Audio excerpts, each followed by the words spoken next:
Hello friends, myself CA Aditi Maheshwari. I completed my CA in year 2012 and I was all India rank holder 9th in CA CPT examination. आज मैं आपको CA foundation में accounts का एक topic जो कि है rectification of error that is chapter 2 unit 6 of your ICAI module. This is a very important topic because even from the examination point of view it carry a good amount of weightage and after completing CA it is going to help you a lot because आप जब किसी के audit करने जाएंगे या किसी की books of accounts check कर रहे होंगे या आपको कहीं पे कोई गलती मिल रही होगी तो even you have to give the suggestion how to correct it. तो यहाँ हम लोग करने क्या वाले हैं कि एरर्स को रेक्टिफाई करने वाले हैं. तो रेक्टिफिकेशन का मतलब क्या होता है? रेक्टिफिकेशन का मतलब होता है करेक्शन और एरर्स का मतलब क्या होता है? कोई चीज जो जानबूझकर की जाए उसे फ्रॉड बोलते हैं. बट कोई चीज अगर गलती से हो जाए, बाय मिस्टेक अगर कोई चीज आपसे हो जाए, अकाउंटिंग में गड़बड़ हो जाए तो उसे एरर्स बोलेंगे और वो एरर्स प्रेजेंट होना कंपलसरी है. Error free books of accounts नहीं बन सकती बिकॉज ह्यूमन बींग्स इन्वॉल्व है. तो जब ह्यूमन बींग्स इन्वॉल्व है तो एरर्स होंगी तो हमें उनको रेक्टिफाई भी करना पड़ेगा. हो सकता है इस साल के एरर्स हमें इसी साल पता चल जाए, हो सकता है इस साल के एरर्स हमें इस साल ना पता चल के आगे के सब्सिक्वेंट ईयर्स में पता चले. तो जैसी भी सिचुएशन होगी उस हिसाब से हमें किस तरीके से रेक्टिफिकेशन करना होगा वो अपन लोग इस चैप्टर में देखने वाले हैं. अब इसका बहुत सारा थ्योरेटिकल जो पार्ट है वो मैं अभी नहीं कवर कर रही हूँ, वो अपन इस चैप्टर के एंड लास्ट क्लासेस में देखेंगे.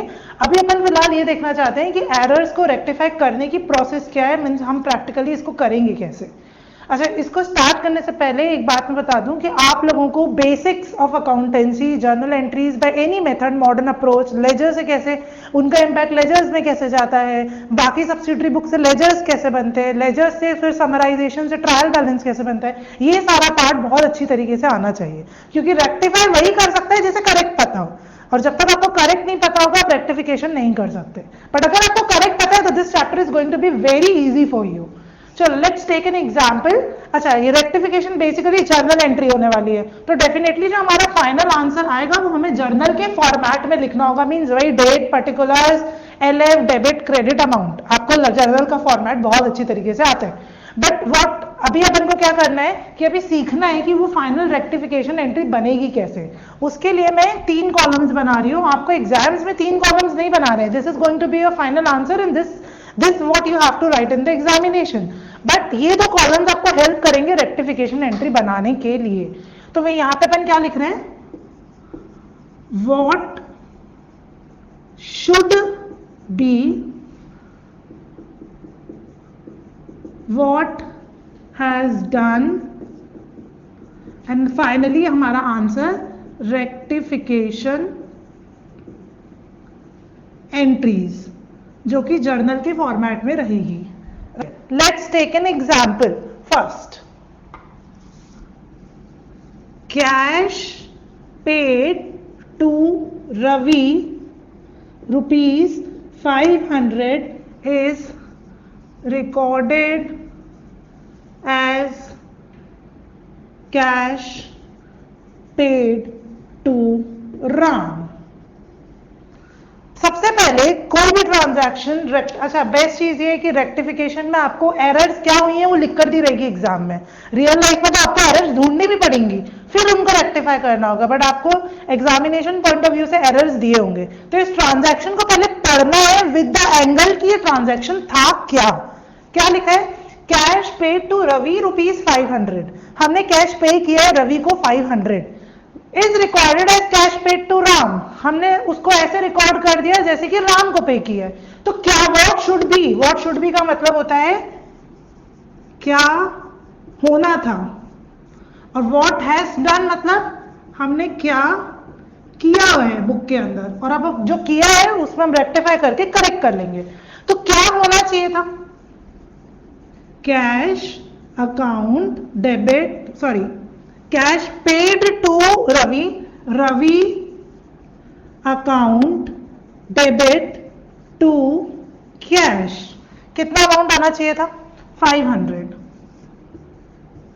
और आखिर हुआ क्या है? अगेन इस ट्रांजैक्शन को पढ़िए और समझिए कि क्या गलत कर दिया है हमने। Cash paid to Ravi ₹500 is recorded as cash paid to Ram, means हमने कैसे रिकॉर्ड कर दिया, Ram account debit to cash, ये किया है या नहीं किया है? वो बोल रहे हैं जो कैश पे किया था रवि को वो राम मान के रिकॉर्ड कर दिया है, मीन्स हमने क्या कर दिया होगा, Ram account debit to cash, जबकि होना क्या चाहिए था, सही क्या है, Ravi account debit to cash. क्या ये बुक में किया हुआ है? ये किया हुआ नहीं है, ये करना चाहिए था, ये बुक में ऑलरेडी हम कर चुके हैं। अब हमें इस गलती को सुधारना है, तो दो रास्ते हैं, ये जो गलत एंट्री की है ना इसे काट देते हैं, राम को काट के यहाँ रवि लिख देते हैं, चलेगा ऐसा? ऐसा काटना या ओवरराइट करना बुक्स ऑफ अकाउंट्स में अलाउड नहीं है, क्योंकि अगर आप इस तरीके से ओवरराइट करते हैं तो एरर्स की जगह फ्रॉड होने के भी बहुत सारे चांसेस हैं। और इवन कोई भी स्टैट्यूटरी बॉडीज ऐसे ओवरराइटेड बुक्स ऑफ अकाउंट्स को वैलिड नहीं मानेंगी, तो इसलिए हम इसको काट नहीं सकते, कुछ नहीं कर सकते, बस हम क्या कर सकते हैं, रेक्टिफिकेशन एंट्री पास करके इसके इफेक्ट को नलीफाई कर सकते हैं। कैसे करेंगे? देखिए, रवि अकाउंट को डेबिट करना था, क्या रवि अकाउंट डेबिट करा है हमने? नहीं किया है, तो अभी हम क्या कर दें, रवि अकाउंट को डेबिट कर देते हैं 500 से अपनी रेक्टिफिकेशन एंट्री में। तो जैसे ही रवि के अकाउंट को डेबिट करेंगे 500 से, ये वाला इंपैक्ट आ जाएगा। कैश को 500 रुपए से क्रेडिट करना चाहिए था, कैश 500 रुपए से क्रेडिट किया हुआ भी है, तो कैश वाले एस्पेक्ट में कोई गलती नहीं है, इसलिए कुछ भी करने की जरूरत नहीं है। तो क्या काम खत्म हो गया? अभी काम खत्म नहीं हुआ है, जो नहीं हुआ था अभी बस हमने वही किया है, जो गलत किया था उसे भी तो अलग करना होगा ना। तो कैसे करेंगे अलग? राम अकाउंट को हम डेबिट कर रखे हैं अपनी बुक के अंदर, तो क्या राम के अकाउंट को डेबिट करना था? नहीं करना था। तो अब हम इसको रिमूव कैसे कर सकते हैं? अगर डेबिट को रिमूव करना है तो क्रेडिट कर दो, क्रेडिट को रिमूव करना है तो डेबिट कर दो, इफेक्ट नलीफाई हो जाएगा। तो राम अकाउंट जो डेबिट दिख रहा है इसको अगर हम क्रेडिट कर देंगे तो राम का इंपैक्ट खत्म हो जाएगा और कैश तो सही है। अब जरा आप इन दोनों एंट्रीज को सम करके देखिए, डेफिनेटली जो चाहिए था उसके बराबर आ जाना चाहिए। देखिए, Ram account debit, Ram account credit, ये दोनों आपस में क्या हो गए, कैंसिल। तो बचा क्या, Ravi account debit to cash, जो कि हमारी जो एंट्री सही होनी चाहिए थी। ये दोनों एंट्री का इंपैक्ट फाइनली यही आ गया। क्लियर है यहां तक? चलो और छोटे छोटे एग्जांपल्स अपन लेते हैं। इसीलिए मैं बोल रही हूं बार बार कि जिसको सही एंट्री बनानी नहीं आती है वो रेक्टिफिकेशन नहीं कर सकता, बिकॉज जिसे सही नहीं पता वो सुधारेगा क्या। तो पहले सही आना बहुत जरूरी है। दूसरा, next case, suppose next example, rent paid to landlord rupees 1000 is recorded in his personal account। हमने क्या किया है? सबसे पहले ट्रांजैक्शन कैसे डील करना है, जैसे क्वेश्चन दिखेगा सबसे पहले उस ट्रांजैक्शन को पढ़कर ये समझना है कि सही ट्रांजैक्शन क्या था।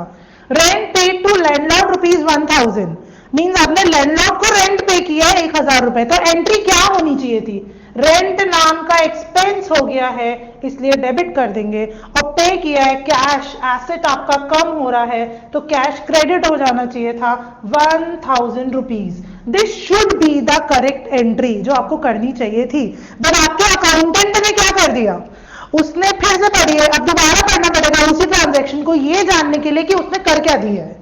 तो again we are reading it, rent paid to landlord ₹1000 is recorded in his personal account. तो हमारे अकाउंटेंट ने क्या कर दिया, पर्सनल अकाउंट में उसके रिकॉर्ड कर दिया, मींस उसने पर्सनल अकाउंट को डेबिट कर दिया और कैश को क्रेडिट कर दिया बाय 1000। अब हमें रेक्टिफिकेशन एंट्री पास करनी है, कैसे करेंगे? अगेन यहां से देखना स्टार्ट करिए, रेंट अकाउंट को डेबिट करना था, क्या रेंट अकाउंट उसने डेबिट किया है? जब उसने रेंट अकाउंट नहीं डेबिट किया तो हमारी रेक्टिफिकेशन एंट्री में एक अकाउंट तो अपन को मिल गया है, हमें रेंट अकाउंट को डेबिट करना होगा by 1000 rupees. Next is cash account को क्रेडिट करना था, कैश अकाउंट उसने क्रेडिट किया है, मींस उसे कुछ भी करने की जरूरत नहीं है। अब पार्ट यहीं पे खत्म नहीं हुआ, इधर देखिए उसने उसके पर्सनल अकाउंट को डेबिट कर दिया है, क्या करना चाहिए, नहीं करना है ना, तो उस पर्सनल अकाउंट के डेबिट को रिमूव करने के लिए उसे क्या करना पड़ेगा, डेबिट को रिमूव करने के लिए क्रेडिट। अब जरा आप इन दोनों का समीशन देखिए, एंट्री इसके इक्वल टू आएगी रेंट, पर्सनल अकाउंट ये आपका और ये पर्सनल अकाउंट कैंसिल हो गया, क्या बचा, rent account debit to cash, जो कि आपकी क्या थी, रेक्टिफाइड, जो करेक्ट एंट्री थी, रेक्टिफिकेशन एंट्री पास करने से करेक्ट एंट्री वाला इंपैक्ट बुक्स में ऑलरेडी आ गया है। ये क्या हो रहा है, उसने कोई गलत अकाउंट में डेबिट या क्रेडिट कर दिया है। नेक्स्ट देखते हैं, ऐसे बहुत सारे एग्जांपल्स हैं, गलती किसी भी स्टेज पर हो सकती है। गलती can be at the stage of recording, it can be at the stage of preparation of ledger, it can be at the time of summarisation. तो स्टेजेस अलग अलग हो सकते हैं, गलतियां अलग अलग टाइप की हो सकती है। अपन छोटे छोटे एग्जाम्पल्स लेकर आगे बढ़ते जाते हैं, और उसको हमें कोई कैटेगरी करने की जरूरत नहीं है कि इसमें ये कैटेगरी, आपने सुना होगा सस्पेंस अकाउंट खुलता है ना बिना सस्पेंस अकाउंट के, तो उसको इतना ज्यादा कॉम्प्लिकेट मत करिए, धीरे धीरे आपको सब समझ आएगा कि कब सस्पेंस की जरूरत पड़नी है, कब सस्पेंस की जरूरत नहीं पड़नी है। तो अभी अपन बेसिक से शुरू करें। नेक्स्ट लेते हैं, sold goods of ₹10,000 to X is recorded as purchases। Transaction पढ़िए और बताइए कि होना क्या चाहिए था। Sold goods of ₹10,000 to X, पहले बताइए कैश सेल है कि क्रेडिट सेल है, क्रेडिट सेल है, क्योंकि सेल किया है, एक्स का नाम दिया है, कैश के बारे में कुछ नहीं बोला है, तो डेफिनेटली हम क्या मानेंगे कि वो क्रेडिट सेल होगी, जिसको हमें कहां रिकॉर्ड करना चाहिए था, सेल्स बुक में। अब सेल्स बुक में रिकॉर्ड करना चाहिए था तो आपको पता होना चाहिए कि सेल्स बुक का इंपैक्ट क्या जाता है। तो अल्टीमेटली इंपैक्ट क्या जाता सेल बुक से, एक्स अकाउंट को डेबिट कर दिया जाता लेजर में, और जो हमारा सेल अकाउंट होता वो क्रेडिट कर दिया जाता 10,000 रुपीज से। अभी यही बहुत सारे लोगों को लग रहा होगा कि ये सेल बुक में लिखना है, इसकी जनरल एंट्री क्यों बना रहे हैं। ये मैं बना नहीं रही हूं, ये हमारी वर्किंग है, ये रफ वर्किंग कर रहे हैं कि ये इंपैक्ट बुक में गया होगा, एक्स अकाउंट डेबिट हुआ होगा। अगर थोड़ा सा भी कंफ्यूजन हो रहा है तो देखो मैं एक चीज ड्रॉ करके बताती हूँ कि सेल्स बुक दिखती कैसे है। जो आपकी सेल्स बुक होती है उसमें अलग अलग पार्टीज के नाम लिखे होते हैं, राइट। सब क्रेडिट सेल यहाँ पर रिकॉर्ड कर रहे होते हैं, जैसे एक्स को 10,000 का किया है, वाई को 5,000 का, और सपोज जेड को 5,000 का, ऐसे करके इस टोटल सेल बुक का टोटल कितना हो रहा है 20,000। क्या आपको पता है सेल बुक से लेजर कैसा बनता है? देखिए आपने पढ़ा होगा प्रीवियस पार्ट में कि जितने भी पर्सनल अकाउंट्स है सब ओपन किए जाएंगे, वैसे ही जेड का भी अकाउंट खुलेगा। और क्या ओपन होने वाला है, डेफिनेटली हमें एक्स का अकाउंट हो गया, वाई का अकाउंट हो गया, जेड का अकाउंट हो गया, और एक सेल्स अकाउंट खुलेगा। ये जितने भी है ये सारे हमारे डेटर्स हैं, इन सबसे पैसे लेने, ये सारे हमारे एसेट्स है, तो ये सबकी सब क्या होंगे, डेबिट। तो एक्स डेबिट होगा by 10,000, Y by 5,000, Z by 5,000, और ये जो टोटल सेल फिगर है, सेल हमारी इनकम है, इसलिए सेल अकाउंट में 20,000 जाके क्रेडिट हो जाएगा। ऐसे ही पोस्टिंग होती है या नहीं होती है सेल बुक से लेजर में। तो जब आपको ये बेसिक्स अगर नहीं पता है तो रेक्टिफिकेशन कर पाना थोड़ा सा डिफिकल्ट है। तो ये मैंने कोई एक्स अकाउंट को डेबिट और सेल अकाउंट को क्रेडिट की जनरल एंट्री नहीं पास की, मैंने ये बताया है कि ऐसा इंपैक्ट हमारी बुक में आना चाहिए था कि एक्स के अकाउंट में डेबिट होना चाहिए था और सेल के अकाउंट में ये 10,000 इसमें इंक्लूडेड है, क्रेडिट होना चाहिए था। तो हमने कर क्या दिया, फिर से ट्रांजेक्शन पढ़िए। Sold goods of ₹10,000 to X is recorded as purchases। तो हमारे अकाउंटेंट ने गलती से सेल को परचेज मान के रिकॉर्ड कर दिया, तो डेफिनेटली उसने भी क्रेडिट परचेज माना होगा क्योंकि पार्टी का नाम दिया है, और उसने वो परचेज बुक में पास कर दिया होगा, और परचेज बुक से इंपैक्ट क्या गया होगा, परचेज वाला जो अकाउंट होगा उसमें जाके डेबिट हो गया होगा 10,000, और एक्स के अकाउंट में क्रेडिट कर दिया होगा उसने 10,000, राइट। ऐसा कर दिया, ऐसा होना चाहिए था। अब देखो एक्स डेबिट होना चाहिए था, एक्स डेबिट किया है क्या, नहीं किया है, तो हम अपन एक्स को क्या कर लेंगे, एक्स के अकाउंट को डेबिट कर देंगे। अभी मैं अंदर लिख रही हूँ 10,000, क्यों अंदर लिखा है that will be clear in some time. ये सेल को अपन को क्या करना था, क्रेडिट करना था, सेल क्रेडिट है क्या? सेल क्रेडिट नहीं की गई है, इसलिए अपन सेल को क्रेडिट कर देते हैं by 10,000। Now see here, purchase account debit कर रखा है, क्या परचेज डेबिट चाहिए? नहीं चाहिए, तो परचेज को क्या करना पड़ेगा? डेबिट को रिमूव करने के लिए क्या करेंगे? Credit to purchases, purchases 10,000। और ये जो एक्स क्रेडिट किया है, क्या एक्स को क्रेडिट करना था? एक्स को क्रेडिट नहीं करना था, तो और एक और 10,000 क्रेडिट को रिमूव करने के लिए क्या करते हैं? डेबिट। अब किसी को कंफ्यूजन हो रहा होगा कि x में 20,000 कहाँ से आ गया, जबकि x से तो सिर्फ 10,000 लेना है। तो जरा थोड़ा सा उसके लेजर को देखिए, आपको अपने आप समझ में आएगा। ये हमारी बुक्स में पहले से किया हुआ है, इसका मतलब हमने x के अकाउंट को पहले से 10,000 क्रेडिट कर रखा है बुक के अंदर, जबकि हमारी इस बुक का नेट रिजल्ट ये निकल के आना चाहिए कि हमें x से 10,000 रुपीज लेना है। तो अब लेना है मीन्स डेबिट बैलेंस होना चाहिए, वो हमारा एसेट है, डेटर है। तो अब कैसे आएगा? इस 10,000 को पहले जो गलत है उसको हटाने के लिए एक बार 10,000 तो लिखना ही पड़ेगा। तो ये 10 और 10 क्या हो गया? 0। क्या इससे 0 रुपीज लेने हैं या 10,000 लेने हैं? 10,000 लेने ना, तो इसके अकाउंट में और 10,000 जब डेबिट करोगे तब इसकी बुक का बैलेंस कितना निकल कर आएगा? 10,000। मीन्स जब हम 20,000 डेबिट करेंगे तब 10,000 बैलेंस बचेगा, क्योंकि 10 पहले से क्रेडिट किया हुआ था, इसीलिए ये डबल का इम्पैक्ट आया। क्लियर है? तो ये x जो गलत क्रेडिट किया था उसको रिमूव किया डेबिट करके, और जो x में डेबिट चाहिए था उसके लिए एक और बार डेबिट किया, ऐसे करके 20,000 से एंट्री क्लियर हो गई। क्लियर है सबको? चलिए नेक्स्ट कुछ और ट्रांजैक्शंस देखते हैं अपन।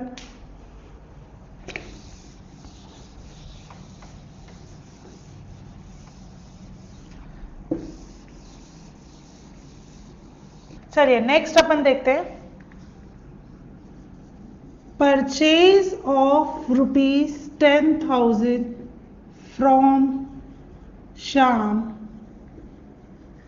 Purchase of ₹10,000 from Shyam is omitted to be recorded in the books.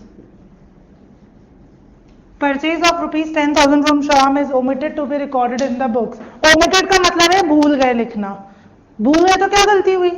अब तो कोई गलती नहीं है। हमने अपनी बुक में, अच्छा पहले अपन इसको करने से पहले ये देखते हैं कि इसकी करेक्ट एंट्री क्या होनी, मतलब आपके हिसाब से क्या एंट्री बननी चाहिए थी। आपने परचेज किया 10,000 का श्याम से, तो एंट्री क्या होनी चाहिए थी? परचेज आपका एक्सपेंस है, तो परचेज अकाउंट डेबिट होना चाहिए था, कितने से? 10,000 से। और श्याम को आपको पेमेंट करनी है, श्याम इज योर क्रेडिटर, तो वो 10,000 से क्रेडिट होना चाहिए था। अब हुआ क्या है, आपने बुक में क्या कर रखा है? ओमिटेड मतलब भूल गए हैं, तो इसका मतलब आपने इसका पूरा की पूरा ट्रांजैक्शन बुक में लिखना ही भूल गया। मींस आपने अपनी बुक में इन शॉर्ट कुछ भी नहीं किया है, तो गलती नहीं है। फिर आपका कहना होगा कि जब हमने कुछ किया ही नहीं तो गलत ही किया है।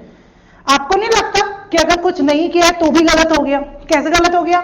आपकी बुक को शो करना चाहिए था 10,000 रुपीज का एक्सपेंस, और जो क्यों नहीं शो कर रही, और शाम को पेमेंट करना है 10,000 रुपीज, वो भी आपकी बुक शो नहीं कर रही। तो अगर कुछ नहीं भी किया है तो भी आपकी बुक में गलत इंपैक्ट आ रहा है, और इन बुक्स के बेसिस पर ही आप डिसीजंस लेने वाले हैं, तो इनका करेक्शन बहुत ही नेसेसरी है। तो अब क्या करना पड़ेगा? परचेज अकाउंट को डेबिट करना चाहिए था, कुछ भी नहीं किया हुआ है, तो इसको रेक्टिफाई करना इजी है, एकदम इजीएस्ट है। जो होना चाहिए था वही एंट्री वापस से पास कर दो, क्योंकि हमने बुक में कुछ करके रखा ही नहीं है। तो क्या एंट्री हो जाएगी? Purchase account debit to Shyam 10,000। अब जब आप ये दोनों कॉलम्स को ऐड करोगे तो डेफिनेटली यही एंट्री आएगी, आएगी या नहीं? तो इस टाइप के एरर्स को बोलते हैं एरर ऑफ ओमिशन, मतलब हम ओमिट कर दिए हैं किसी चीज को लिखना। अब ये भी दो टाइप के हो सकते हैं, error of full omission, error of partial omission. Full means हम पूरा भूल गए, जैसा कि ये एग्जांपल है। पार्शियल मीन्स हम एक पार्ट लिखे एक पार्ट भूल गए, तो वो भी अगर होता है तो कैसे करेंगे लेटर ऑन अपन देखते हैं।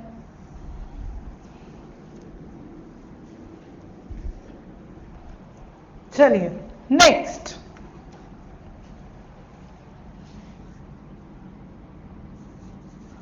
sold goods of ₹1,000 to Ram is recorded as 10,000। अब क्या हुआ है, आपने सेल किए कितने रुपए की, 1000 की 10,000। पहले क्वेश्चन पढ़ के समझिए कि सही सही कौन सा फिगर है। Sold goods of ₹1,000 to Ram, means 1,000 के गुड्स हमने राम को बेचे। Is recorded as 10,000, means record करते टाइम हमने एक को क्या कर दिया 10। ये तो बहुत ही आसान बात है, आप लोग जीरो कम ज्यादा तो बहुत आसानी से कर देते हैं। तो 1,000 की सेल अब क्या दिखने लग गई है 10,000। डेफिनेटली ये भी गलती है, एरर है, इसका भी रेक्टिफिकेशन करना पड़ेगा। तो इसकी सही एंट्री क्या होती है पहले ये बता दो। Ram account debit to sales, Ram से पैसे लेने हैं। मैं बार बार यहां इस चैप्टर में ये बताने की जरूरत नहीं होनी चाहिए कि एंट्री बनी कैसे, ये आपको आना ही चाहिए, मस्ट है। फिर भी मैं रिवाइज करा रही हूं कि राम हमारा डेटर है, एसेट है, उससे पैसे लेने हैं, इसलिए उसको 1,000 से डेबिट, सेल इनकम है इसलिए उसको 1,000 से क्रेडिट कर रही हूं। जबकि हमने किया क्या है, हमने वो 1,000 हड़बड़ी में, क्या ऐसी गलती होना पॉसिबल नहीं है, बहुत ही ह्यूमन बींग्स बना रहे हैं बुक्स ऑफ अकाउंट्स, तो ऐसी गलती कभी भी हो सकती है। एक जीरो बढ़ना, एक जीरो कम हो जाना बहुत ही नॉमिनल सी मिस्टेक है, जहां ह्यूमन बींग्स इन्वॉल्व है तो ऐसी गलतियां होंगी। तब हमने कर ये दिया है। अब बोलोगे सब कुछ तो सही है, सब फिगर ही कम है ज्यादा है तो माइनस कर दीजिए ना, ऐसे काट दीजिए चल जाएगा। मैंने अभी बताया था ऐसे कुछ भी ओवर राइट करना, कट करना, आपको उसको रब करना, ये सब कुछ भी बुक्स ऑफ अकाउंट में अलाउड नहीं है। तो हम इसको अभी भी सुधार सकते हैं। देखो कैसे, राम के अकाउंट को डेबिट करना था 1,000 से, राम का अकाउंट डेबिट है पर 10,000 से, ज्यादा है डेबिट की कम, ज्यादा डेबिट है, 9,000 से एक्सेस दिख रहा है तो 9,000 से कम कर देते हैं। कैसे कम करेंगे, डेबिट को कम करने के लिए क्या बताया है, डेबिट को कम करना है तो क्रेडिट कर दो, क्रेडिट को कम करना है तो डेबिट कर दो 9,000 से, राइट। अब सेल अकाउंट क्रेडिट है, क्रेडिट होना चाहिए 1,000 से, जबकि सेल अकाउंट ऑलरेडी 10,000 से क्रेडिटेड है। ज्यादा क्रेडिटेड है कि कम क्रेडिटेड है, ज्यादा क्रेडिटेड है, ज्यादा दिख रहा है, तो अब इसको कम करना है। क्रेडिट को कम करने के लिए क्या करेंगे, क्रेडिट को कम करने के लिए डेबिट करेंगे। सेल अकाउंट कितने से करूं, 9,000, 1,000 या 10,000, आपको कितने से कम करना है, 9,000, वेरी गुड, 9,000 से कम कर देंगे। तो सेल अकाउंट को हम डेबिट कर रहे हैं 9,000 से, राम अकाउंट को क्रेडिट कर रहे हैं 9,000 से, जरा इन दोनों को ऐड करिए, इसका इंपैक्ट यही आ जाएगा। राम अकाउंट डेबिट 10, ये क्रेडिट 9, 10 डेबिट 9 क्रेडिट, क्या इंपैक्ट आ गया 1,000। Sale 10,000 credit, sale debit 9,000, net result क्या आ गया 1,000 क्रेडिट। इस तरीके से ये भी आपका मैच कर रहा है, मींस ये जैसी आपने रेक्टिफिकेशन एंट्री पास करी ये इंपैक्ट बुक में आ जाएगा। ये एंट्री आपको बुक में कहीं नहीं दिखेगी, ये इंपैक्ट आपकी बुक में जरूर आ जाएगा, क्योंकि ये गलत इंपैक्ट, गलत एंट्री की थी, उसको करेक्ट करने के लिए हमने एक और एंट्री पास की, तो इन दोनों एंट्री का नेट रिजल्ट यही निकल कर आ रहा है। यहां तक सबको क्लियर है, कोई डाउट? आगे मूव करते हैं। Next transaction,